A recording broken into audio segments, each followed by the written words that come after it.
Ashamaa akkam jirtu kabajamtoota daawwattoota keenya dursa baga ayyaana du'aa koo gooftaa keenya Yesuus Kiristoos kan bara 2011tiin isin geessiniin jedha. Akkam jirtu nagaa keessanii allimanni waatii jabbiin hundumtuu nagaadha baga jiraattan. Ayyaana nagaa, ayyaana boqonnaa qabu, ayyaana badhaadhinaa isiniif ta'u jecha guyyaa har'aa qophii addaa ayyaana Faasikaa kan bara 2011 sababeeffachuudhaan mana uffata safuu aadaa Oromootti argamuudhaan isaanii waliin turtii gochuuf argameen jira. Baga ayyaana waggaa geessan. Baga wajjin geenye. Shijiraadha. Nagaa keessatti Galanni saafata. toloo hojiin akkam. Gaarii. Ulfaadha. Sabni Oromoo saba guddaa afaan aadaa, duudhaa, seenaa mataasaa qabudha. Egaa aadaan ittiin beekamu keessaa immoo aadaan uffataa isa tokkodha. Uummatni Oromoo uffata isaa yookaan uffata aadaa isaa kana eegee yeroo ammaa kana ammayyummaa ammaa kana nu biraan ga'ee jira. Akkasumas sirna bulchiinsa isaallee eegee dhaloota ammaa kanatti dabarsuu danda'ee jira. Nummoo yeroo ammaa kana uffata aadaa keenya kan akkamitti qabnee jira, akkamitti itti fayyadamaa jiru kan jedhu waliin ilaalla. Mee dursinee gara gaaffiif deebiitutu hin darbin dura akkamittiin gara uffata kana dizaayin gochuuti yookaanis uffata aadaa hojjechuutti dhufuu dandeessi, gara hojii kanaatti akkamitti dhufuu dandeessi Meelsaa?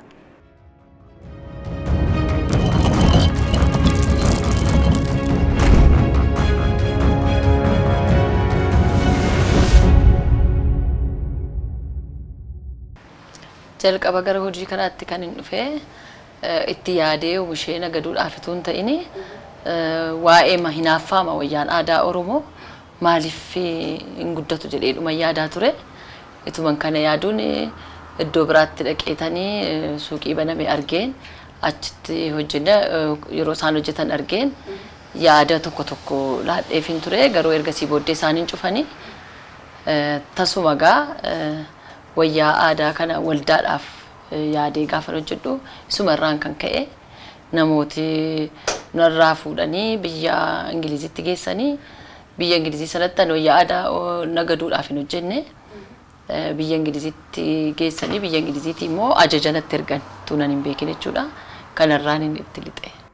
Tole atoon dhaalte jennamoo mee nutti himate immoo haadhaaf hin talagaa akkuma beekamu isaanii.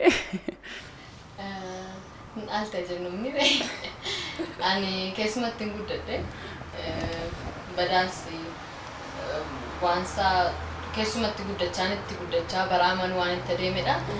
Sutuma uffata fedhe isaan qabaachaa deeme malee jalqabatti yaadee akkas diizaayinariin nan taa'e deema waan itti yaadeefni garuu keessatuma jiru fedha isaa qabaachaa dhufe baay'ee jaallachaa dhufe kanaaf waan keessatti guddadhe immoo itti ba'e jechuudha. Amam jaallatta yaa? Baay'ee. Tole ulfaadhu.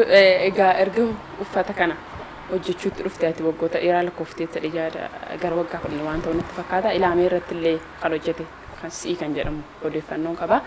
Mee yeroo sanallee amma kanatti illee akka ammaa kanallee hin beekamne akkamitti dhufuu dandeessanii? Yeroo sana waldaan biiftuu boolee saboota biraa afaan isaatiif aadaa isaatiin ga'uu kan jedhu duudha akkasii qabdi turte biiftuu booleeni akka aadaa isaatti akka afaan isaatiitiin wangeela biraan geenya waan jedhanii ka'anii fi isarraan kan ka'e wayyaan sun uffatamuun namoota baay'ee harkisee ture yeroo sana egzibishinitti qophaa'e yeroo sana namooti baay'een illee baay'ee mormanii baay'ee lolisa guddaa ture. Garuu waan nama dhibu wayyaa aadaa sana ilaaluudhaan namoota baay'ee gara sana dhufee gooftaa fudhate.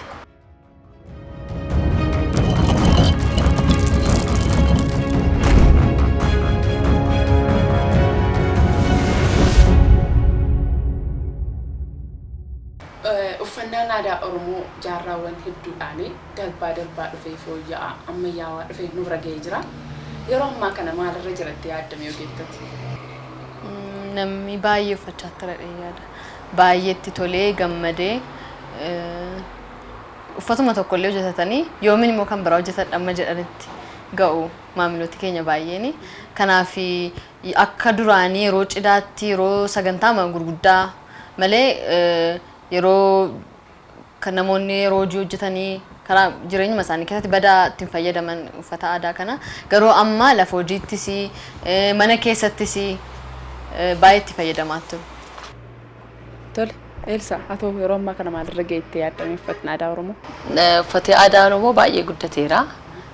Namooti fedhii godhachaa dhufaniiru. Dur waanuma tokko murtaa'aadha.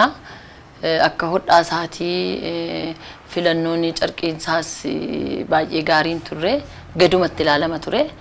Garuu gara sanatti guddachaa waan dhufeef amma fedhiisaan kanuma Oromoo ta'uu isaayyuutuun beekin namooti Oromoon ta'in iyyuu nurraa fudhachaa jiru baay'ee guddachaa jira. Tole carraa kanatti fayyadamuudhaan mana bal'aa kanatti baatee jirta. Baga gammaddisiin jecha yeroo baay'ee uffata aadaa Oromoo manuma isaarra yeroo deemu yeroo tokko mana xiphaa mana caccabaa ta'ee uffata aadaa Oromoo uffachuumaaf illee yeroo itti qophooftee dhaqxu manicha ilaaltee yeroo itti dhiistee deebitu ni jiraata. Yeroo ammaa kana garuu mana kana ga'u bal'aa kanatti asumatti oomishamaa asii hodhaa asii safarachaa gaafa deeman baay'ee nama gammachiisa. Kuniyyuu sadarkaa tokko gara fuulduraatti bunneerra jechuudha. Mee uffatni aadaa Oromoo kun akkasumatti silumayyuu dizaayin ta'ee jira. Oromoon silumayyuu dizaayin godhee dizaayina baay'ee kanatti kan nama barbaadullee miti. Garuu achuma irratti waan xiqqoo dabalanii fooyyessanii babbareechanii gochuun jira jechuudha. Kana irratti mee bifa halluutiin wal qabatee akkamitti gargaaramtu meeshaa?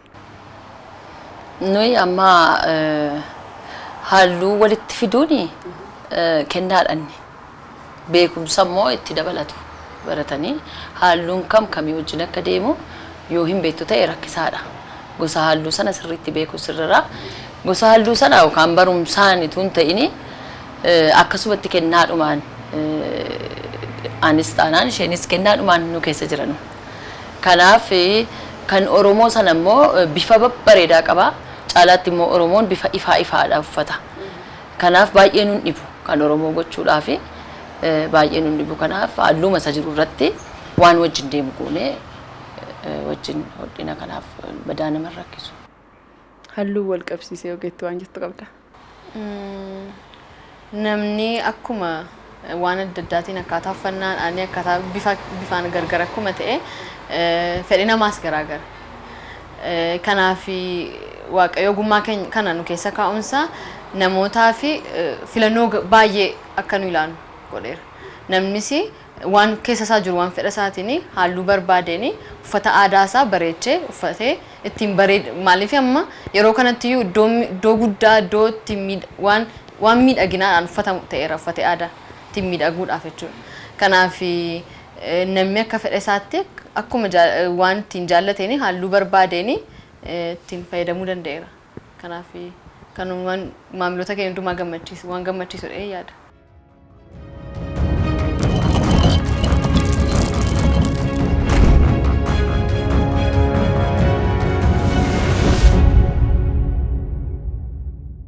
Kabajamtoota daawwattoota keenya ayyaana ammallee ayyaana gaarii isiniif ta'u wanta qabdan irraa nyaachaa dhugaa unachaa ayyaana keessan sirriitti kabajaa nu faanas turaa isiniin jenna turtii gaarii ammallee. Mee namoonni yeroo tokko uffata aadaa irratti uffatni aadaa Oromoo akkuma dhalate sanatti yookaan fakkeenyaaf kan Wallaggaa Wandaboodha miti. Wandabooma sanaan akka itti fufu kan barbaadan jiru. Isinoo kana irratti maal yaaddu? Erga dizaayiniin hojjetamuu jalqabee namoonni fedhiin isaan qaban uffata irratti dabaleera jettanii yaaddu? Baay'ee dabaleera maaliif yeroo kaan akkuma waan doofaa wayitti ilaalu keessatti wayyaa keenya namni irratti hojjete hin jiru waan ta'eef namni fudhachuudhaaf fedhan qabu ture. Garuu namni akka uffachuu danda'utti gaafati qopheessituu fi namni hin jaallata. Wayyaan isaa dhandhasaatti sirriitti ta'ee iddoo biraattis ittiin gammadeen uffata taanaan. Kanaaf erga ammayyaa'ee amma baay'ee fedhii godhatee namni bitatee uffachaa jira. Baay'ee jaallatu. Tole. Dizaayinii kana ni baratte moo uumamaan kan si keessa jirudha? An dizaayinii baranne duraanii uumamaan hojjechaan ture. Ergasii immoo koorsii wayii tokkoon fudhadhe. Koorsii sana irratti garuu dizaayinii dhuma hin fudhanne waan akka wayyaa hodhuu faasii barsiisu malee dizaayiniin kana iyyuu hin jenne iddoo sanatti iyyuu gaafa barannu waa'ee kuula kana isa dizaayinii malkiisaa kana baay'ee isaayyuu anatu agarsiisaa ture. Baay'ees miti koorsiidhuma isaan fudhadhe malee uumama kennaama Waaqayyooti. Waaqayyoof galatu. Ogeetti maal jettameetu waa'ee dizaayineraa irratti uffata dizaayin ta'e tokkoo fi uffata noormaal irratti namoonni yaada isaan qaban sana irratti namoonni kam caalaa jaallatu kamtu immoo caalaa uffatamaa aadaa keenya ni tuqaa kun immoo jettee yaaddaate? Uffata aadaa isa duraan isuma oriijinaal isa jedhamu nuyi baay'ee isarratti baay'ee of eeggan. Garuu akka faashin dizaayineroota nuyi akka kanatti immoo waan nu keessa jiru ogummaa isattiin arganneeni isa qabnu kan keenya waan ta'e immoo bareechinee baasuuni tokko kuni hojii keenya inni amanna inni kaan immoo hojiin keenya inni guddaan immoo namoota gammachiisuudha namoota uffisnee namni waan uffate sanatti immoo akka itti bareedudha kanaaf isa duraan isa ture akkuma jirutti eeggannee gaafa namootaaf isa hojjennu halluu isaas akkaataa uffata callee isaas hundumaa eeggannee isaan hojjenna namoonnis itti fayyadamaa turu isa jirurraa immoo isuma jirurraa iyyuu bareechinee baasuuni namattis gaaffii nu medhee yaadu kan maaliif waan qabnu waan waaqayyoon nu laate sana ittiin bareechuun miidhu aadaa sana guddisa malee kanaaf namni kanatti gaaffii itti uumame dheesi waan gaarii miti dheesi yaaduun.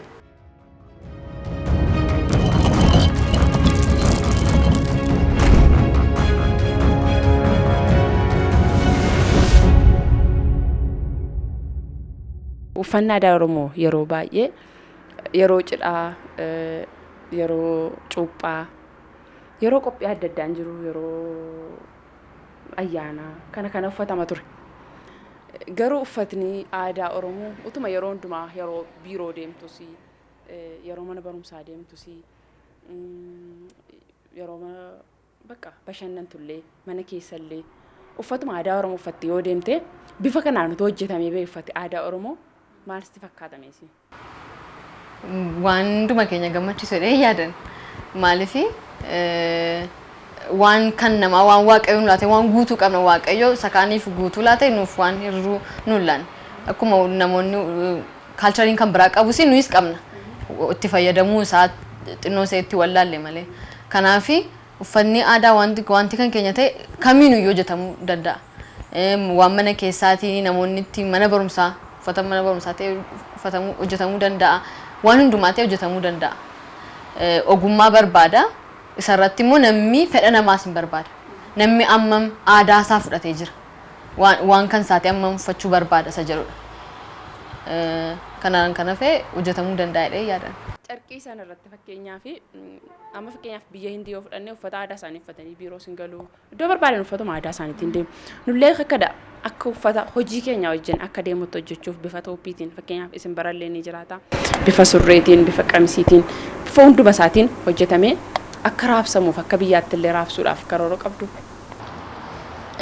Uffanni aadaa baay'een isaa akka jette kana mana barumsaa lafa hojii maalitti amma uffata aadaa kan jennee nuyi biyya kana keessatti fudhanne aadaa keenya duwwaatu hin ta'in aadaa Habashaas aadaa dhumti biyya Itoophiyaa keessa jiru baay'ee rakkisaadha carqummaan isaa cimina qabu waan xinnoodhaan dafee citaa gara sanatti dha'uutti hin dhufne waanuma murtaa'aadhaan hojjeta biyya kana keessaa namni adiidhuma yookaan immoo fo'aadhuma kirriidhuma murtaa'aadhaan hojjetu waan ta'eef isa immoo itti yaaddee amma kan Hindii faa yoo fudhatte kirrii ciccimaadhaan hojjetu. Warri Hindii aadaan isaanii baay'een isaa aadaa biyya kanaa wajjin aadaadhuma kan Oromoo duwwaatu hin ta'in kan hundumaa wajjin dhaaniitu kan isaan uffatan wayyicha.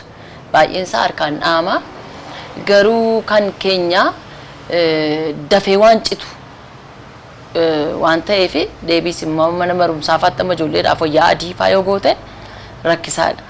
Nuyi garuu gara fuulduraatti gala kalarii isaa kan jechuun halluu isaa sana maal gochuun nurra kuula isaa suma kan keenyaan gargaaramne halluu garuu ofii keenyaatti goonee kirrii marraa dhoofnu sana kirrii adii duwwaatu hin ta'in kirrii adda addaatti gargaaramne ittiin akka biiroottis akka mana barumsaattis ijoolleedhaaf ta'utti amma erga mana bal'aa kana fudhannee gara sanatti guddachuudhaaf adeemaa jirra.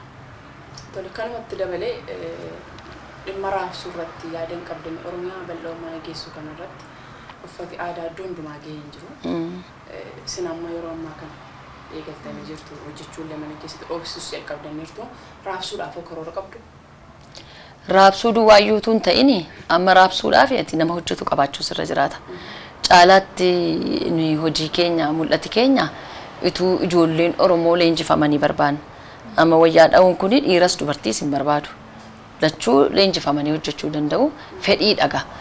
Akka aadaa keenyatti immoo wayyaa dha'uun arrabsoodha. Sammuu isaatti namni waan kana fudhatuu fi hojii biraa hojjeta. Hojii baay'ee humna barbaadu miti. Hojii garuu gaariitti hojjennaan ittiin namni fayyadamudha. Amma nu biraa namoota biraadha. Namoota Oromoon ta'anii caalaan isaanii kan hojjetanii itti fayyadamaa jiranii. Xinnoo seenamni keenya gara kanatti tuu dhufee leenjisuudha. Yoo leenjisneedha kan inni baay'ee isaa oomishne namootaan ga'uu barbaannu nuyi gara fuulduraatti oomishuu kana raabsuu kana biyya keessatti duwwaatu hin ta'in biyya bakkeettuu raabsuudhaaf isa kana karoora keenya garuu karoorri kee dura nama qabaachuu sirra raata. Namoota sanaaf garuu balbala bannee akka isaanii leenjifaman gochuudha jalqaba.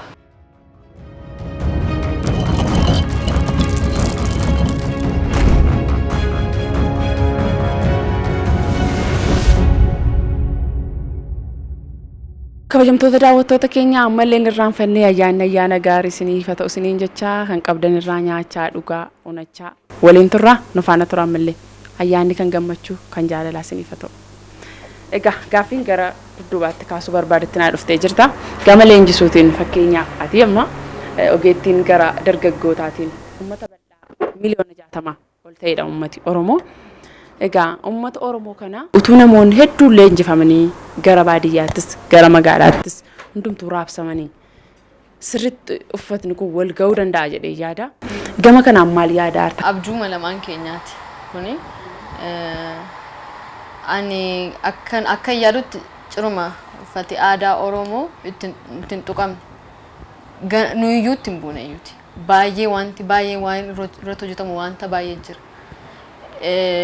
Mbeeku garuu namoonni amma fakkeenyaaf anamma ogummaasaa amma tokko hodhuuttis barumsa ogummaasaa itti barachaa jira itti guddachaa jira barumsarra jira ammayyuu garuu ani akkuma kana dargaggootuma akka kooti fedha isaatuu qabaatanii utuu jaalala isaa qabaatanii gara kanatti dhufaneen akka waan xinnootti akka isaan ilaalle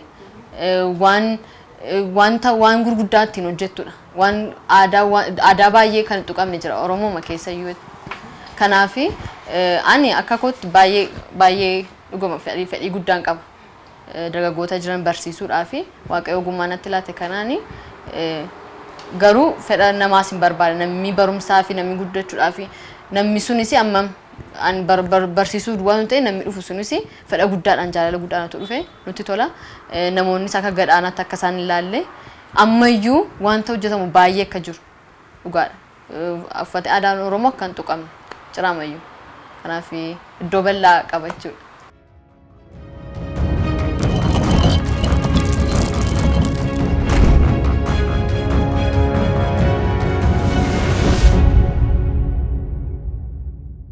Yeroo uffata aadaa kan hojjettan yookaan dizaayin kan gootan isa ta'u uffata aadaa Oromoo isuma oriijinaal isa ta'u sabni biraa dhufanii isinirraan fayyadamuu. Eeyyee namoota baay'ee qabna nu maamiloota al tokko duwwaayyuu tuun ta'in al nama sadiis nutti deddeebi'anii hiriyootaanii namoota adda keessa ba'anii iyyuu namooti abaaboo fa'aa fidanii nu dhufu. Warra sababa biraa jechuudha. Jaallatanii nu galateeffatanii abaaboo sinii finne jedhanii abaaboo nuu fiduu baay'ee itti gammadu baay'ee nu wajjin ijoollee isaanii guuranii fidanii dhufanii ijoolleenis baay'ee gammadanii filatanii uffatu. Gama uffata aadaa Oromoo agarsiisa irratti yookaanis uffata aadaa Oromoo agarsiisuu irratti maal yaadaa jirtu? Agarsiisa uffata aadaa baay'ee egaa yaada isaa baay'ee qabna. Gaafa qabaannu kana garuu agarsiisa uffata aadaa Oromoo kana mul'ata isaa addatti gaa akka addaatti yaanna nuyi tarii akkuma agarsiisa faashin show jedhanii warrumti kaan godhanitti tun ta'ini akkasaa gaa waaqayyo mul'ata isaa nuuf kenneera namoota hundumaa walitti akka haammatu fakkeenyaaf namoota qaamni isaanii qaqalloo babbareedaatu uffatee agarsiisa.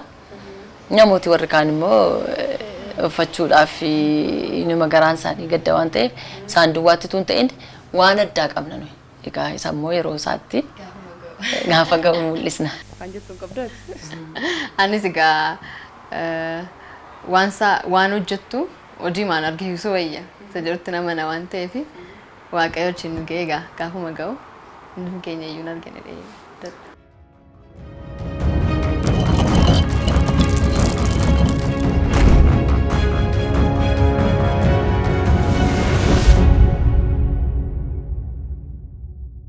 gama qulqullinaatiin amma fakkeenyaaf gama uffata aadaa Oromoo hangam qulqullaa'eera akkuma tasala jettee uffati aadaa Oromoo dafee badaa jettee turte jalqaba irratti amma yeroo ammaa kana garuu soofaa irratti illee uffateeti kan argamaa jiru kunoo maalirraa hojjetameeti kan akkas cimuu danda'e. Amma warreen amma sirriitti dha'uu beeku sirra jiraatati. Caalaatti ani wayyaa gurguruu irratti tun ta'ini dursaa warra dhaanii wajjini. Kan inni baay'ee leenjii isaa fudhadhee jira wajjini kirrii kamtu jabaata kirrii kamtu jabaatu akkamitti dhaama sirriitti isa keessa isaa beeku sirra jiraata kanaaf har'allee golgaa irratti uffata siree irratti soofaa irratti amma carqii soofaa halluudhuma mana keetiitiin maal fakkaata isa jedhuuni namni yeroo hundumaa soofaa jijjiiruun irra jiraatu waama salphaadhaani carqii isaatti jijjiirrachuu danda'a gaafa halluu jijjiiruu jechuudha malee amma humna isaasin qabaatu namni keenya soofaa baasee deebisee ammas immoo soofaa biraa bituurra isuma kanayyuu haareffachuu danda'a. Carqiin isaa maal fakkaata manni sun jennee ilaalle haala sanaanii dhoofne hamma kanatti jabaatee jira. Jabina isaa immoo kirrii isaa kamtu jabaatee gaafa namni irra taa'u homaa ta'uu dhiisa jedhuuni kan ammasumatti oomishneetu kan inni akkas goonee hojjennu jechuudha. Ofumaa oomishnee asumatti hodhamee saayizii soofichaatiini malee carqiin soofaa kana jalaan waan biraadha. Manni kun egaa faayamaadha kunillee uffatuma aadaa Oromoo ibsa. Kunillee kan aadaa Oromoo waan ibsu natti fakkaata. Mee maal irraati yaadanii kan hojjetan?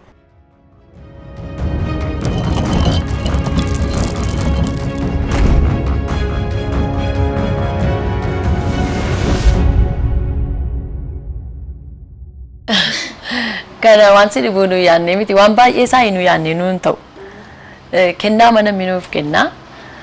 Fakkeenyaaf si dhibaa amma kun amma mukuma gaariidha miti wanta bareedaadha kun amma namooti baay'ee waa'ee hojii keenyaatiif baay'ee egaa itti gammadu waan nuyi hojjennutti waan gammadaniif kana maal gootu kun amma biyya biraatii dhufe gara biyya Dubaayii namooti mi'a wajjin fe'anii fidanii garuu maal gochuu dandeessuu laata kana jedhanii nutti kennan fuunee akkas gaafa goonu dhufanii baay'ee dinqisiifatani.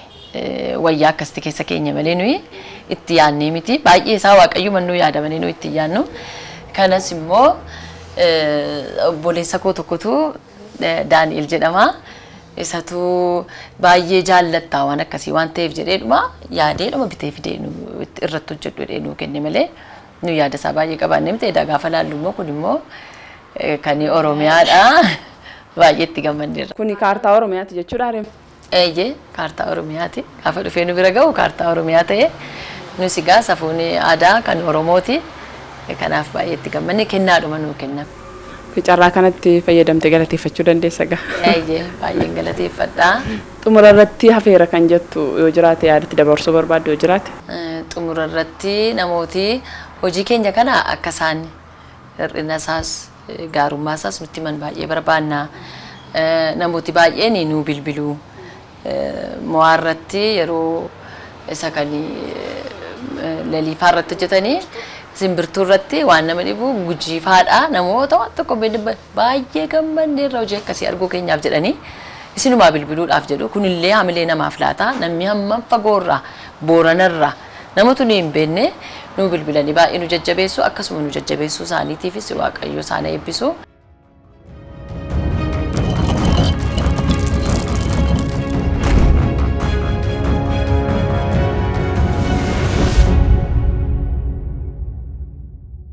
Guyyaa dhagaa guyyaa ayyaanaati. Irraan fannisallee gama ayyaanaatti yoo dhufne maatii keessa waliin akkamitti kabajjame isin guyyaa ayyaanaa?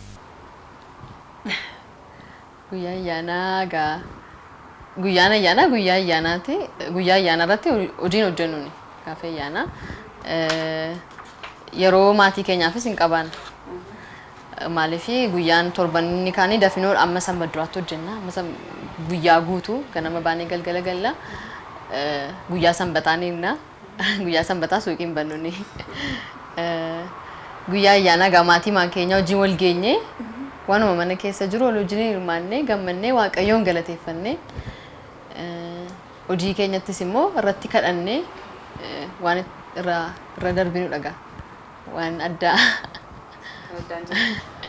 waldaadhuma kiristaanaa nuyi guyyaan ayyaanaa nuuf waldaadha nuuf waldaan biftuu boolee akkuma mana keenyaati waldaan biiftuu boolee gaachumatti wajjinuma dabarsine akkuma manaatti ilaalla waan ta'eef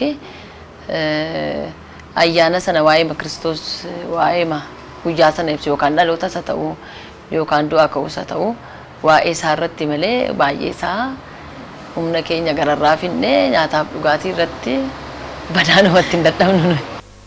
Tolemee mudannoo ayyaana ilaalchitee kaampaasii illee turteetta achittis haa ta'u asittis haa ta'u mudannoo qabdu jechaati. Mudannoo ayyaana irratti qabu gaafani asittillee waan addaa waanuma addaan hin jiru garuu achi gaafan kaampaasii gaafan ture isa kan sitti barbaadde jechuudha. Baay'ee ulfaataa ture naaf. Jechuun kaampaasii miti keessa hundumtuu inni maatii qabu maatii isaa bira dhaqaa. Jechuun akkaataan itti baree fi waanuma tokko naa dhufu maaliif maatii koo wajjiniin ani yeroo kadhannaan qabaannaa faarfannaan jiraata waldaa kiristaanaa sagantaan hin jiraata bultiin illee hin jiraata waldaa koo keessatti achis jira garuu gaafan kan hin irraanfanne ayyaanuma ta'uu isaa iyyuu irraanfadhe na bilbilameetu mana bagayyaan dhaloota mini du'aa ka'uu natti fakkaata yeroo sana bilbilanii bolota kootu bagayyaan hoggaa geesse nan jennan nanne amma kananii jedhe amma dagadhutti ga'eera garuu maatii wajjiniin dabarsan suni baay'ee natti dhaga'ame ture san dhugaadha baay'ee natti dhaga'ame amma kan akkamittiin jedhee gaddeen ture dhugaa bo'eera iyyuu natti fakkaata.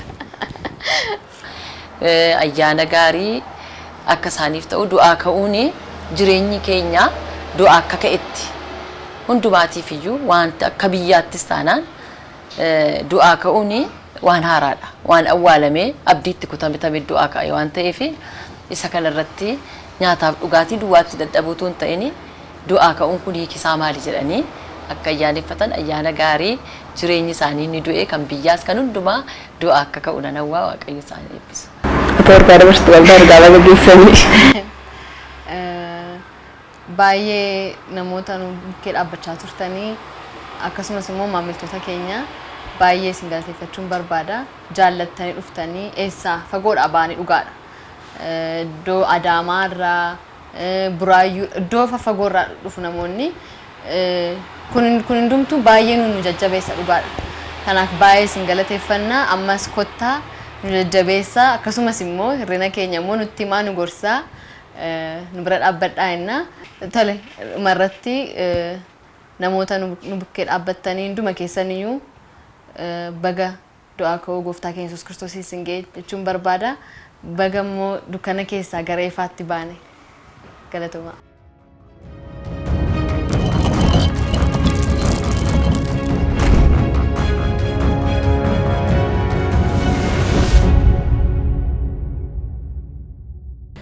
Baay'ee namatti tola.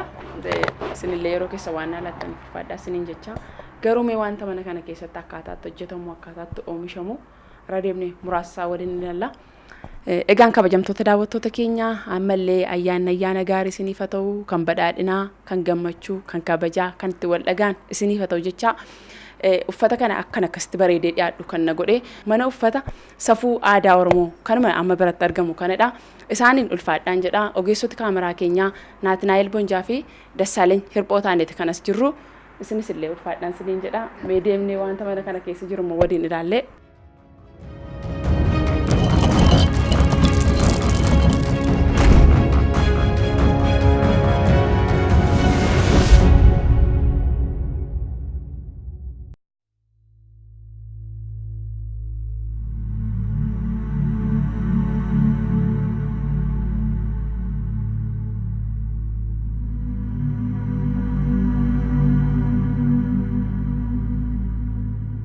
Uffatoonni kun mee uffatumta ati design gootee hojjetteedha? Eeyyee isaanumadha. No fakkeenyaaf kuni carqiin isaa furdaa miti. Akkasumatti salphaatti uffachuu danda'a namni. Kun maal xilletsaa kun kan maali? Abbaa Gadaati.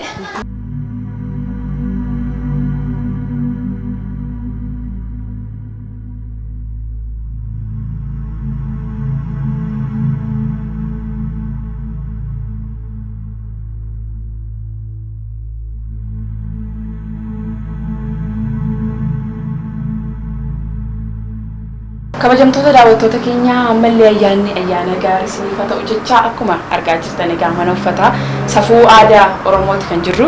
Mana uffata safuu aadaa Oromoo keessatti uffatoota akkamiitu argama kan jedhudha kan waliin ilaalaa jirru. Yeroo ammaa kana immoo kutaa uffata dhiiraatti kan gallee jirru. Kutaan uffata dhiiraa maal fakkaata? Uffata dhiiraa amma yeroo ammaa kana kan biiroo kan mana barumsaa kan fakkaatullee uffatoota baay'ee babbareedan hojjetamee jira as keessatti. Isallee isinis uffadhaatti bareedaa isiniin jechaa achuma dhaamsa koo dabarfachaa ayyaana ammallee ayyaana gaarii isiniif haa ta'u ayyaana gaarii.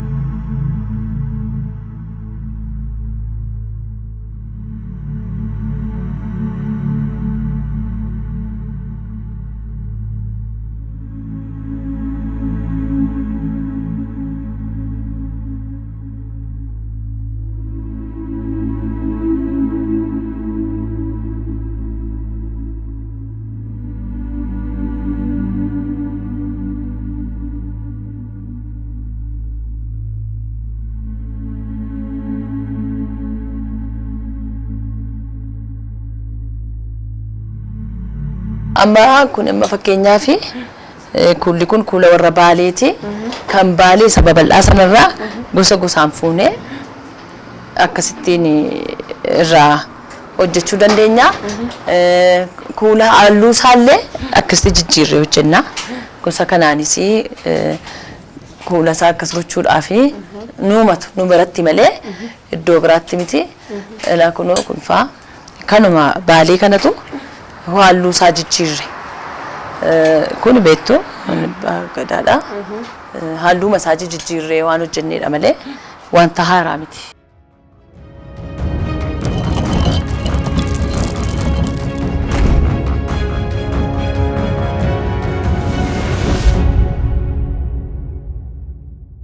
Kabajamtoota daawwattoota keenya qophii keenyatti gammaddan abdii guddaan qabaa akka bohaartanii fi waa'ee uffata aadaarraa waan tokko akka bartan abdii guddaa qabaachaa uffata aadaa kana kan na bareechee mana uffata safuu aadaa Oromooti isaaniin ulfaadhaa jechaa isiniif ammayyuu ayyaana gaarii isiniif haa ta'u ogeessoti kaameraa keenyaa Naatnaayil Bonjaa fi Dassaaleny Hirphootii anis immoo kan sinfaana tursuutu meeqasulaan ture ayyaana ammallee ayyaana gaarii isiniif haa ta'u qophiilee hafan waliin turtii gaarii.